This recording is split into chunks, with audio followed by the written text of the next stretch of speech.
Assalamualaikum warahmatullahi wabarakatuh. Alhamdulillahilladzi an'ama alaina bi ni'matil imani wal islam.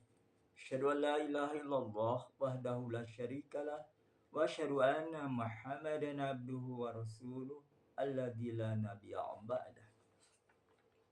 Allahumma shalli ala Muhammad wa ala alihi wasallam. Amma ba'd, ikhwan akhwat rahimakumullah. Alhamdulillah wa syukurillah, berkat rahmat karunia serta pertolongannya kita masih tetap bisa bangun di pagi hari lantas melanjutkan dengan kewajiban yakni menuntut ilmu.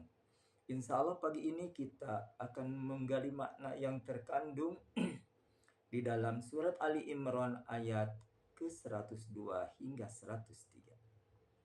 Di dalamnya sudah jelas ada seruan bagi kita yakni untuk selalu bertakwa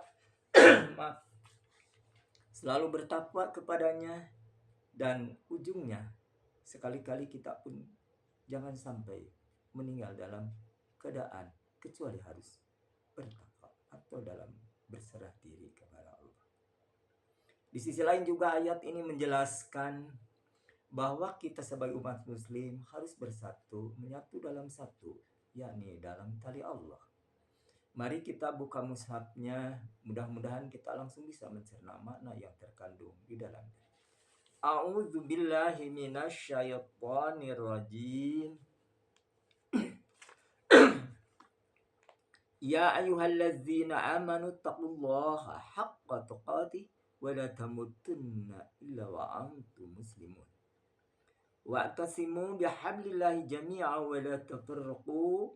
Wadhkuru ni'matallahi 'alaikum idh kuntum a'da'an falaffa baina qulubikum fasbahtum bi ni'matihi ikhwana wa kuntum ala syafa hufratin minan nar fanqadakum minha kadzalika yubayyinallahu lakum ayatihi la'allakum tahtadun. Adapun terjemahannya, ya ayyuhalladzina amanu, wahai orang-orang yang beriman, ittaqullaha, bertakwalah kalian kepada Allah dengan sebenar-benarnya takwa. Haqqa taqwah, dengan sebenar takwa. Wala tamutunna illa wa antum muslimun, dan janganlah sekali-kali kalian mati kecuali dalam keadaan muslim atau berserah diri.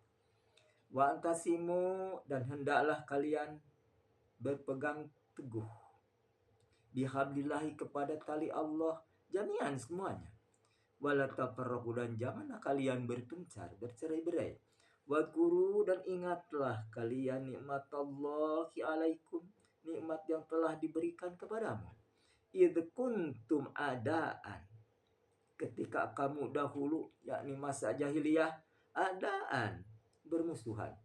Falaffa, lalu Allah mempersatukan baina qulubikum, hati kalian. Fasbahtum bi ni'matihi, sehingga dengan karunia-Nya kamu menjadi ikhwana, bersaudara. Wa kuntum, sedangkan ketika itu kalian ala syafa hufratin, berada di tepi jurang, minan nari, dari neraka. Fanqadakum, lalu Allah menyelamatkan kalian minha, dari semua itu. Kadzalika yubayyinullahu lakum ayatihi, demikianlah Allah menerangkan kepada kalian ayat-ayatnya. La'allakum tahtadun, agar kalian mendapatkan petunjuk. Adapun lebih dalam makna yang terkandung di dalam ayat ini, tentu ada beberapa yang harus kita ketahui. Mulai dari awal, ya ayyuhalladzina amanu taqullaha haqqa tuqatih, wahai orang-orang yang beriman, hendaklah kalian bertakwa kepada Allah dengan sebenar-benarnya takwa.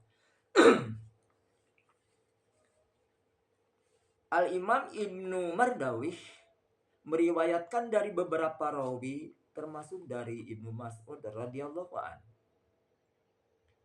dia menyatakan bahwa Rasulullah SAW ketika mentafsirkan ayat ini, yakni ya ayyuhalladzina amanu taqullaha, ya, haqqa tuqatih.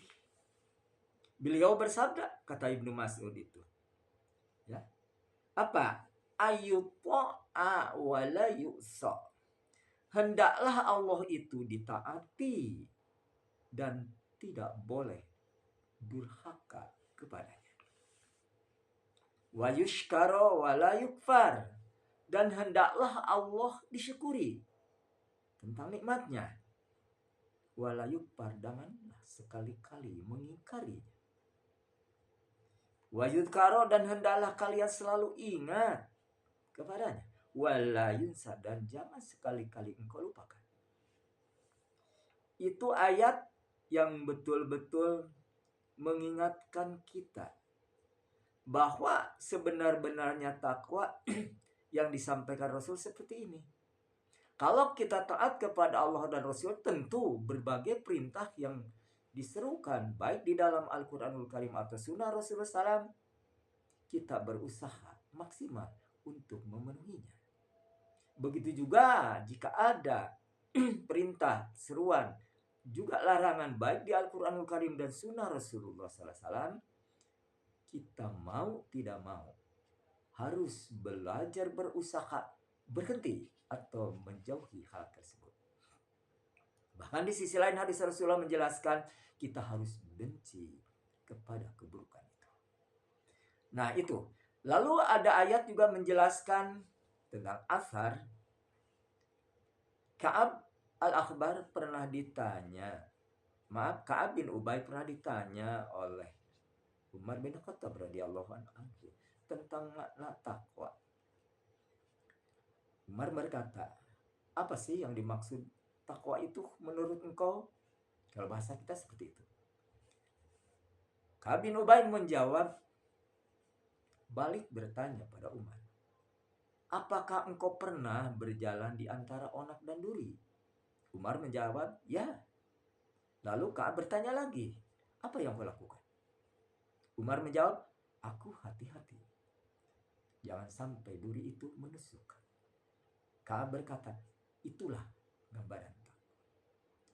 Jadi kalau menurut komunikasi dialog antara Ka'ab bin Ubay dan Umar bin Khattab radhiyallahu anhu, takwa yang paling urgen di sini menurut kata-kata atau kalimat itu adalah kehati-hatian dalam berucap, melangkah. Terlebih lagi dalam hati-hati dalam berakidah dan beribadah. Nah, wilayah ibadah inilah yang paling banyak duri-duri yang akan menusuk. Karena di dalam kalau tidak hati-hati, kesadaran tidak ada di dalamnya, tentu akan merugi. Duri adalah hal-hal yang dilarang, diharamkan, ya, dimakruhkan, juga dibid'ahkan. Nah ini yang harus kita hati-hati. Jangan sampai antara haram dan halal nampak bersatu, campur aduk seperti orang-orang ahli kitab. Begitu juga yang sunnah, yang bid'ah kadang menyatu. Mereka tidak bisa membedakan, bahkan terbalik. Yang dianggap sunnah jadi bid'ah, yang bid'ah jadi sunnah. Tapi orang yang memiliki ilmu tentu mendalami, rasa ingin tumbuh di hatinya untuk mengenal lebih jauh tentang agama, syariat Allah. Yakni apa yang dikatakan Allah, wa'tasimu bihablillah. Hendaklah kalian bersatu, menyatu, memegang kuat tali Allah. Nah, menurut riwayat hadis-hadis yang sahih bahwa yang disebut tali Allah itu, sebagian para ulama menunjuk atau menjelaskan tali Allah adalah agama. Tapi Ibnu Abbas menurut para imam, ya, yang betul-betul memahami tentang makna tali, sebagaimana dikatakan ulama salaf bahwa yang disebut tali Allah itu adalah Al-Quran. Di dalam hadis Rasulullah SAW yang diuraikan oleh Ali bin Abi Thalib radhiyallahu an menjelaskan bahwa sifat-sifat Al-Quran itu Inna hadzal Qur'an, sesungguhnya Quran ini, huwa hablullahil matin, tali Allah yang sangat kuat. Wa huwa nurul mubin, cahaya yang sangat jelas. Wa huwa syifaun nafi, dia itu penawar yang sangat bermanfaat. Ismatul liman tamassaka bih, perlindungan bagi orang yang berpegang teguh kepada, jadi kepada ta'ala Allah, berpegang teguh kepada Al-Quran. Wa najatu liman taba'a, dan keselamatan bagi orang-orang yang mengikutinya. Itu catat, kalau kita ingin selamat, dapat perlindungan dari Allah dari berbagai sisi. Karena perlindungan wajib kita mohonkan kepada Allah, karena hidup di dunia ini berbagai godaan, cobaan, pengaruh kiri kanan, dan tak sedikit juga untuk menggoyahkan iman kita. Maka perlu memohon kepada Allah tentang kekuatan jiwa kita untuk tetap bertakwa kepadanya. Kita mengenal takwa hanya sebatas apa yang diperintah Allah kita lakukan, apa yang dilarang kita jauhi. Tapi substansi yang paling dalam adalah tidak mengenal. Kadang-kadang kita, ayat ini sering kan dibacakan di dalam khutbah Jumat. Ini paling sering. Tapi yang mengatakan itu pun tidak mengenal makna yang terkandung di dalam seutuhnya. Sebagai contoh, mari kita sama-sama tingkatkan iman dan takwa. Khatib beramanah berwasiat kepada diri sendiri dan kepada antum sekalian. Kan begitu. Tapi apa yang dilakukannya dari hari ke hari tetap itu dibaca, tapi perubahan dalam diri tidak ada. Kenapa? Ya Jumatannya masih penuh bid'ah, salatnya juga penuh bid'ah. Ini yang harus kita koreksi. Padahal bid'ah itu semua laksana virus, akan merusak amal-amal baik kita. Karena di dalamnya amalan-amalan yang memang tidak disyariatkan. Bahkan bikinan, bukankah ini antakulu malah tab'alun, mengatakan sesuatu kepada Allah yang tidak tahu? Bukankah inna yakhrusun, ini kedustaan di hadapan Allah? Padahal ibadah kan semua tahu. Sudah didesain dari sananya.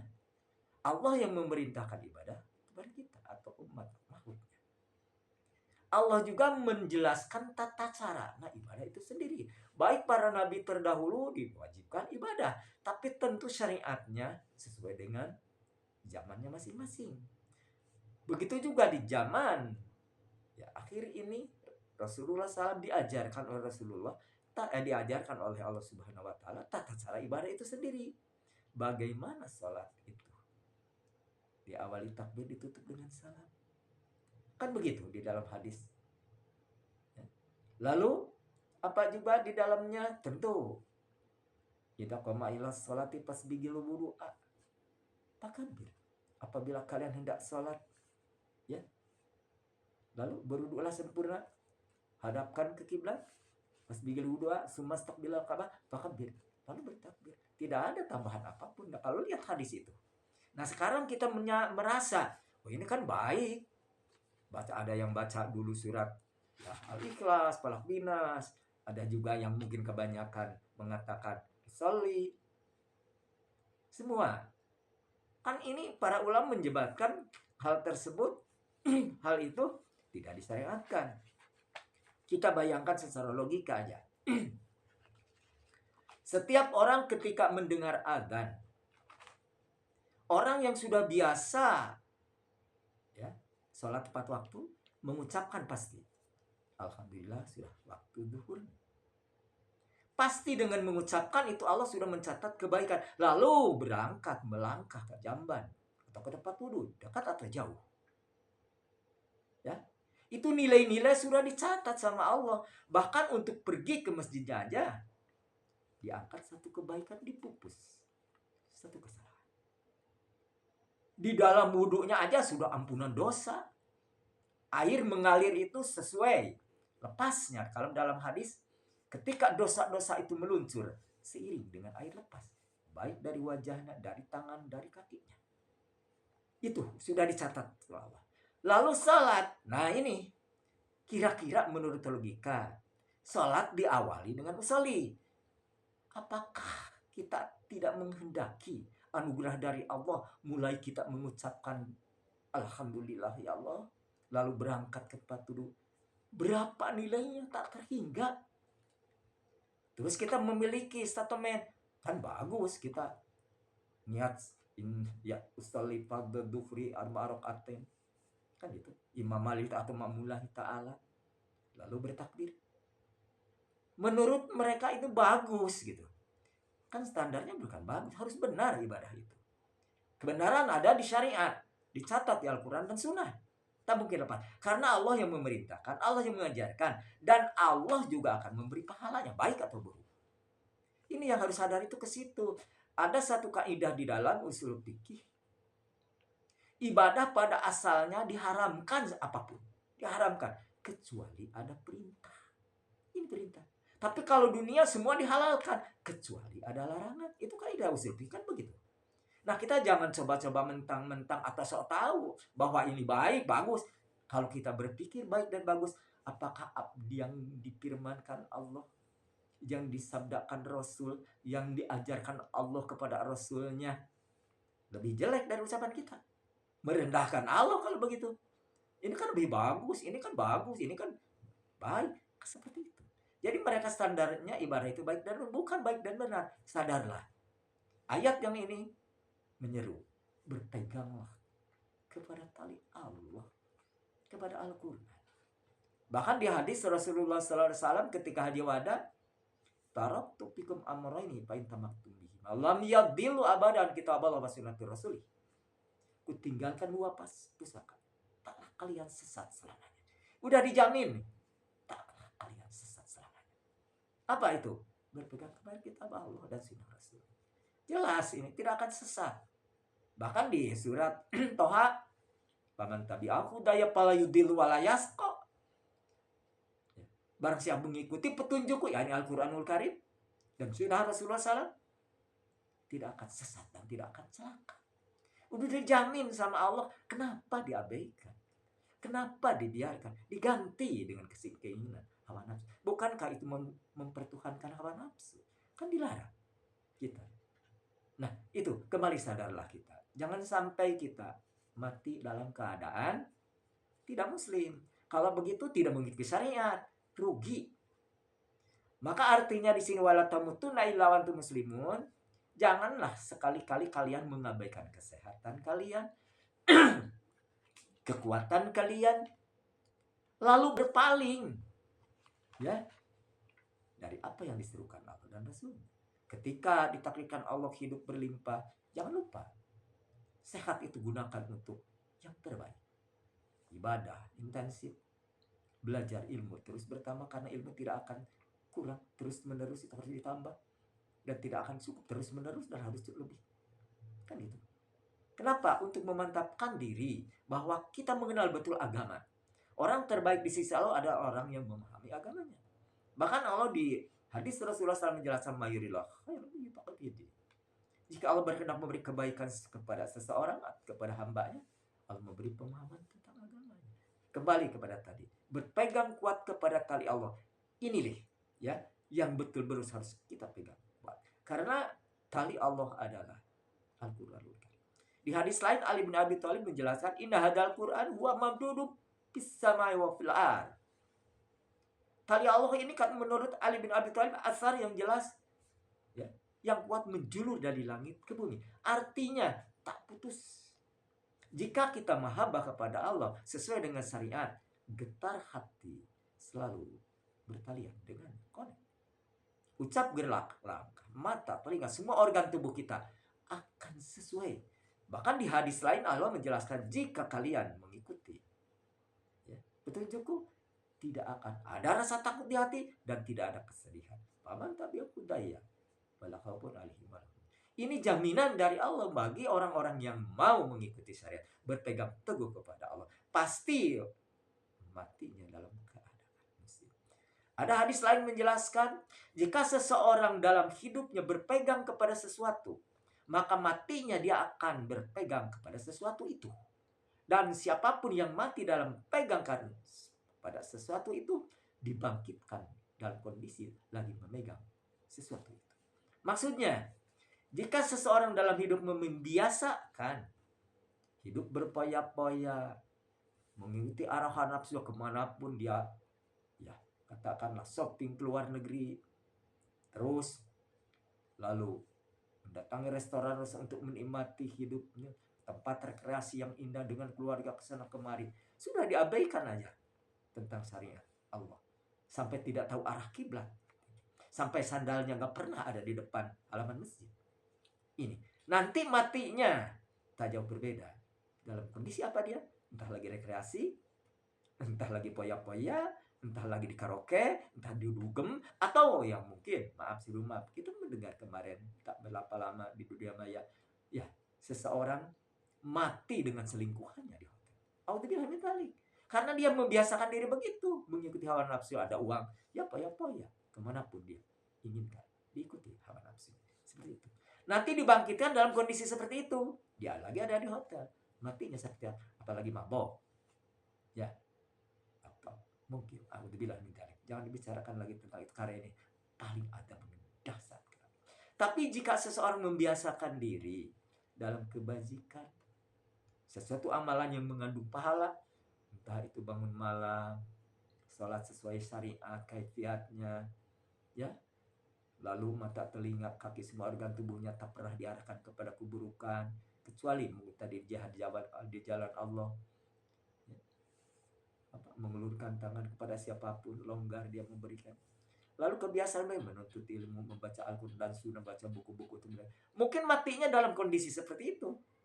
Dan Allah sudah menjelaskan, bangkitnya pun kalau dia lagi tahajud, ditakdirkan Allah, di situ.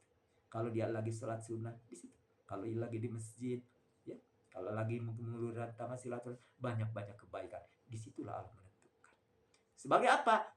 Bukti saksi.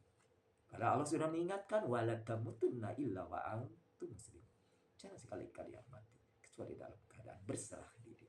Nah itu, ikhwan akhwat rahimakumullah, memang jika kita mengoreksi diri untuk kembali kepada Allah di saat-saat tertentu kelak, pada saat ajal menjemput kita, hendaklah kita dalam kondisi kebiasaan yang baik sesuai dengan syariat. Bahkan Ali bin Abi Thalib menjelaskan dalam kata-katanya ungkapan yang indah. Jagalah hatimu, karena hatimu akan jadi omongan. Jagalah omonganmu, karena omonganmu akan menjadi perilaku. Dan jaga perilakumu, karena itu akan menentukan nasibmu. Jika hati kita bersih, selalu connect kepada Allah, pasti apa yang diucapkan kita, tentu nasihat, saran, seruan kepada orang-orang yang terdekat, terutama keluarga kita. Bisa juga kerabat jauh, bisa juga orang lain. Itu hati bersih. Karena hati bersih menyadari diri ini siapa, untuk apa lahir ke bumi dan kembali kemana, dan apa yang harus dibawa. Tentu disitulah dia berputar terus. Dia walaupun dalam kesibukan apapun, pasti meluangkan waktu. Di hadis lain yang sudah menjelaskan, dalam hadis kursi jelaskan, ya ibna Adam tafarragha li ibadat. Wahai anak Adam, luangkanlah waktu untuk beribadah kepadaku. Itu Allah sudah memberitakan itu. Luangkan. Apa di situ? Malak sadraka gina. Niscaya akan aku penuhi dadamu dengan kekayaan. Dipenuhi aku dengan gina, kekayaan. Nah, tapi jika kalian tidak meluangkan waktu, tidak beribadah sungguh-sungguh kepadaku, apa dia katakan? Malaktu sadraka subla. Aku akan penuhi dadamu dengan kesibukan. Di ayat yang lain tambahan yang pertama itu, sadaqagina wa asdaq fakra, dan aku akan penuhi kebutuhanmu. Diluangkan dada. Apa kaya di dada? Ya, syukur. Ya, mulai ikhlas dulu. Syukur. Apalagi sabar. Juhud. Longgar dalam memberi. Qana'ah, menerima apa adanya. Rela, ridho, dibagi. Yang tentu di sini detak hatinya selalu, sensitivitasnya, solidaritasnya tinggi untuk membantu saudara-saudara. Walaupun kondisinya katakanlah tidak selayak atau orang-orang kebanyakan kemewahan didapat. Apalagi orang yang memiliki kekayaan dengan hati luar biasa. Pasti hatinya akan menuntut, ya, melihat saudara kita dalam kondisi keterlantaran, kesengsaraan. Jadi ada juga hati yang betul-betul yang ada yang harus di setiap manusia menyeru kepada kebaikan dan melarang itu. Lalu Allah tambah lagi tadi, aku akan penuhi apa? Kebutuhan. Jadi tidak ada riskan, ringan, apa namanya, yang disebut cemas, khawatir, takut menghadapi hari esok. Baik untuk kehidupan dunia, apalagi akhirat. Tapi jika tidak melakukan, malah sungguh. Jika kamu tidak lakukan, penuhi dadamu dengan kesibukan, walam asibda, dan aku pun tidak akan memenuhi kewajiban kebutuhan. Ini sudah diingatkan sama Allah. Orang yang betul-betul meluangkan waktu sungguh-sungguh beribadah sesuai syariat, Allah penuhi kebutuhan. Bukan saja kehidupan sehari-hari. Jika kebalikannya tidak meluangkan waktu tidak sungguh-sungguh, Allah memberi di dalam dadanya kesibukan luar. Maka dia akan selalu kurang. Cemas, takut, khawatir pasti dirubung terus tiap saat. Kenapa? Ya, itu ketakutan. Takut hartanya tidak mencukupi 70 pertarungan. Ya, takut apa? Posisinya ambruk, tak terpilih lagi, dan takut harta dimaling dan macam-macam. Langsung Allah juga tidak akan memenuhi kebutuhan. Walaupun berlimpah harta, ketenangan, kenyamanan, dia kebahagiaan itu jauh didapat. Walaupun sesekali bisa dia rekreasi, menikmati hidup, sesaat kebahagiaan pasti. Tapi ya orang-orang yang nyaman hati, betul-betul dekat kepada Allah, jelas kenikmatan, tidur dimanapun, makan apapun, selalu bersyukur. Itulah ikhwan yang disebut orang-orang yang menyadari bahwa aku ini lahir ke bumi untuk apa. Makanya dia akan berserah diri kepada Allah hingga ajal menyusul atau menjemputnya. Keberuntungan yang luar biasa bagi orang-orang yang memahami syariat itu sendiri. Lalu kita lanjut kepada ayat yang di sini. Wa'tasimu bihablillahi jami'an wa la tafarraqu.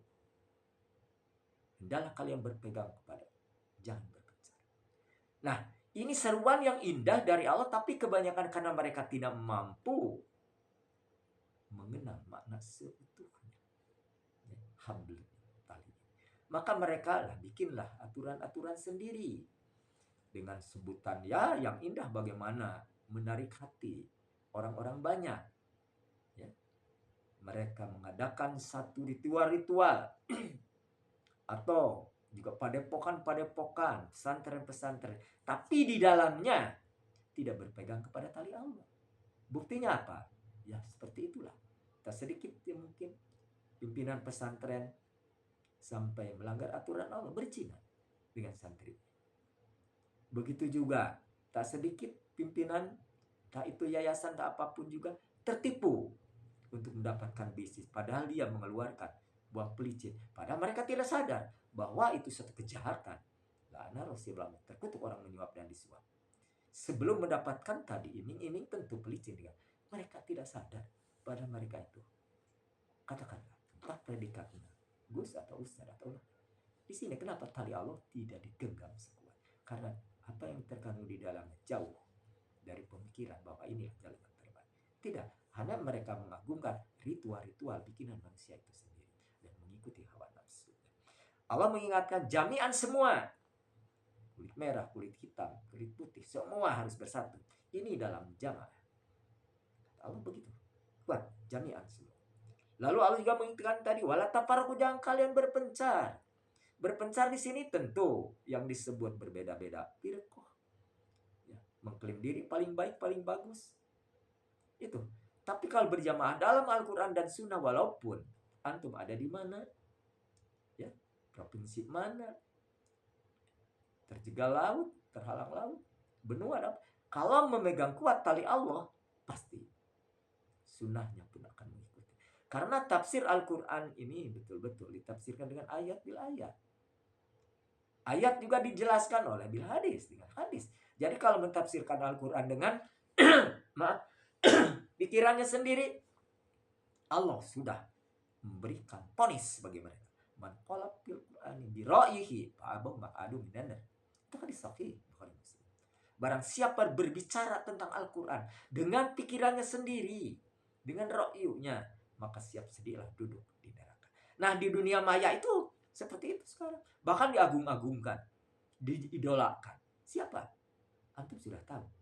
Ya, yang alirannya sudah berbeda, dari pakaiannya juga, dari ucapannya. Maka Rasulullah SAW memberikan satu petunjuk bagi kita, dimanapun kita berada, dalam kondisi apapun, jika pembicaraan diangkat ke permukaan, ya, jangan dilihat siapa yang mengucapkan, tapi lihatlah apa yang diucapkannya itu ke arah mana. Sesuai dengan syariat. Kalau bicara agama, ambil. Kalau tidak, lepaskan. Itu. Maka dari itu tentu kita bisa membedakan sekarang yang berselancar di dunia maya, siapa di antara mereka yang menggaungkan agama dengan labelnya Islam, pakaiannya indah, yang disebut tadi ya Islami, dengan sorbannya tebal, pakaian putih-putih, jubah. Lihat apa yang diucapkan, bukan pakaian. Walaupun mengaku durian Nabi, dengarlah apa yang diucapkan. Bukan kita menjadikan dia sebagai figur terbaik, hanya mengaku sebagai turun. Itu pun belum tentu. Rasulullah tidak menjamin. Setiap turunannya tidak dijamin. Ya, kecuali yang sudah disampaikan di dalam beberapa hadis. Siti Fatimah saja kalau melanggar, aku yang akan potong tangannya, kata Rasulullah begitu. Apalagi melanggar syariat, jauh dari akhlak Rasulullah, jauh dari ibadah Rasulullah, pemikiran-pemikiran jauh sekali. Nah ini mengaku, bahkan banyak yang nyeleneh. Ya, ada yang mengaku apa manusia sekarang penjaga neraka, bisa mi'raj berulang kali setiap hari, melebihi Rasulullah SAW. Alhamdulillah, dan banyak yang nyeleneh lainnya tentu. Ya, ada yang mau merubah arah untuk ibadah haji dari ke Eropa. Ada juga orang-orang yang betul-betul menggebiarkan ritual-ritual bikinannya. Alhamdulillah. Itulah ikhwan. Allah sudah mengingatkan di sini. Kenapa kalau berpencar? Tentu bukan azab Allah yang datang. Kekuatan yang dahsyat pun tidak akan didapat. Bukankah kita mengenal ungkapan? Ya, bersatu kita teguh, bercerai kita runtuh. Udah ungkapan indah. Nah, sekarang umat Islam itu secara kuantitas banyak. Yang masuk Islam alhamdulillah banyak. Tapi pemahamannya sayang, tidak ada binaan. Tidak dibina dengan orang-orang yang dekat. Yang sayangnya juga dekat dengan orang-orang yang nyeleneh. Bikin aturan-aturan sendiri. Mudah-mudahan mereka ke depan itu membuka hati. Ya, mengenal betul bahwa syariat itu bukan yang dijalaninya selama ini. Maka di ayat Al-Quran sudah jelas. Nanti kelak di kemudian hari ada orang yang menyesal. Betul-betul menyesal. Ya tadi, menganggap diri ini berjalan sama Rasul, padahal tidak. Maka ada doa dari Rasulullah Shallallahu Alaihi Wasallam yang menjelaskan Allahumma akhina muslimin. Ini disebarkan, didawamkan di depan para sahabat. Allahumma akhina muslimin. Ya Allah, hidupkanlah aku dalam kondisi berserah diri kepada Muslim. Wa amitna muslimin. Dan juga mohon padamu ya Allah, matikan aku dalam keadaan muslim. Lalu walhaqna bis-shalihin, dan masukkanlah kami ya Allah ke jalan golongan orang-orang yang saleh.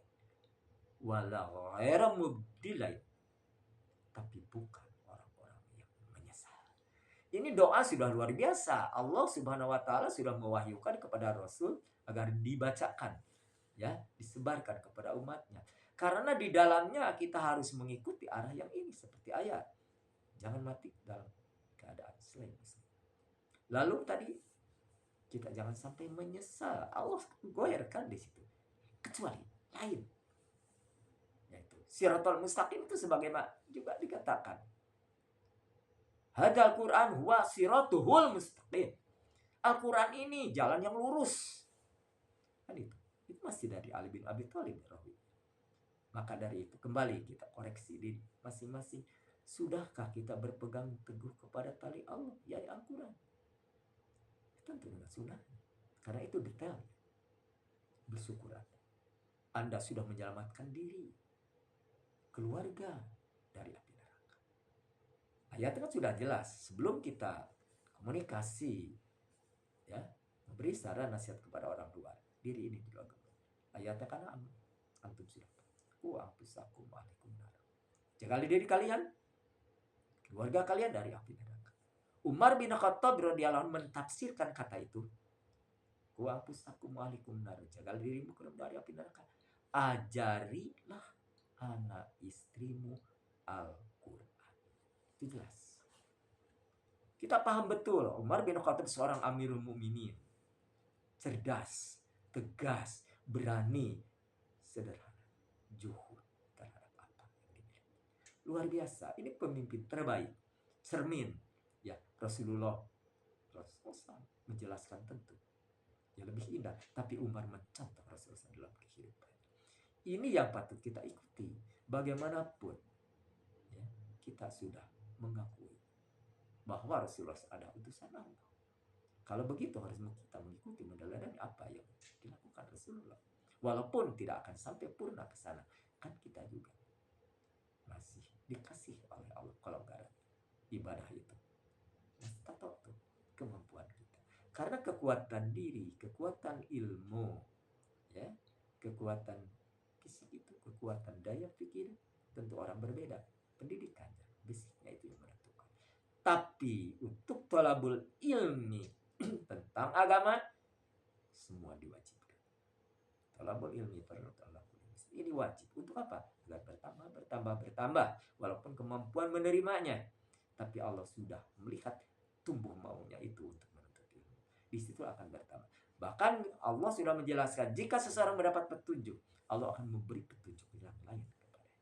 Jika kita mendalami Al-Quran, tentu petunjuk-petunjuk lain akan kita dapatkan. Untuk apa? Bagaimana cara kita mengelola negeri? Ada petunjuk. Bagaimana kita ditakdirkan jadi direktur? Bagaimana memilih perusahaan? Dan mungkin menggiring staf. Dan tentu kalau jadi pemimpin daerah seperti apa? Pasti ada petunjuk lain. Jadi tokoh masyarakat ada petunjuk. Ada pertama. Keluarga kita jadi pemimpin ada petunjuk. Seorang ibu di rumah tangga ada petunjuk. Seorang anak atau beberapa anak ada petunjuk. Tetangga ada petunjuk. Semua terangkum. Maka barang siapa tadi? Paman tabah budaya pala itu wilayah barang siapa yang petunjukku yakni Al-Quran tak akan sesat. Dijamin tidak akan sesat, tidak akan celaka. Kalau tidak akan sesat, insya Allah tidak akan tersaruk-saruk dalam hidup. Ya. Tidak akan celaka tentu, walaupun ada nasib berbeda. Celaka rujuknya tentu apa? Bisa dalam perjalanan hidup itu Allah kehendaki. Bisa juga perjalanan di akhirat kelak. Ya, sebelum menuju tadi. Dua kemungkinan manusia bisa surga dan neraka, tapi dihisab itulah penentuan orang-orang. Allah memberikan anugerah kepada orang mukmin beda. Di dalam hadis lain sudah dijelaskan Allah memberi rizki kepada siapapun ini sama. Dalam arti kata, dalam rasa, ya, dalam kuantitas, kecuali jika orang yang tidak mau. Contoh, jika seseorang ditakdirkan Allah kondisi sekarang berlimpah harta, tidak ujug-ujug ada kan? Bisa ada jerih payahnya, bisa juga warisan dari orang tua. Kan itu. Tapi ini perjalanan hidupnya belum tentu dia akan terus naik tinggi, terus-terusan berkembang. Bisa juga ada yang jatuh, hancur, lebur, habislah. Tapi bisa juga orang yang ditakdirkan oleh Allah kehidupannya pas-pasan. Tapi rasa maunya berubah tinggi. Lalu dia hemat, banting tulang, lalu mau menabung, bisa jadi suatu saat dia akan berkembang dan maju. Ini yang betul-betul harus kita ketahui. Nasib itu akan berubah. Karena Allah sudah mengingatkan di dalam ayatnya. Innallaha la yughyiru ma hatta yughyiru ma. Allah tidak akan merubah nasib seorang kecuali dirinya berubah. Ini perubahan harus terjadi. Nah, kebanyakan orang yang sengsara terus sengsara bukan hanya menyalahkan Allah, dirinya tidak mau berubah. Begitu juga orang kaya terus berlimpah, bisa dua jalan. jalan halal atau haram. Kerakusan seperti kita lihat di negeri ini, koruptor, tak bilang banyak. Seperti itu. Kemana arahnya? Tentu dia tidak merasa cukup. Tidak ada agama di dalam pengerem kehidupan. Ini haram, ini halal, tidak tahu bagaimana mengumpulkan sebanyak-banyaknya sebelum dia jatuh dari kursinya. Seperti itu mereka. Karena tidak sadar. Walaupun dia sesekali ingat, mungkin tidak akan lama di dunia ini. Tidak akan selamanya. Tapi mereka kerakusannya itu menutupi sadar hati untuk dekat kepada. Nah itu. Di sisi lain juga orang yang betul-betul pendidikannya rendah, kemudian jauh dari ilmu agama, apa yang terjadi? Bahkan di hadis lain, orang sengsara sombong itu akan mendapatkan. Ada 3 golongan manusia yang sudah dicanangkan neraka. 1, orang tua yang suka berzina. Itu neraka. 2, orang yang biasa memindahkan batasan tanah, itu neraka.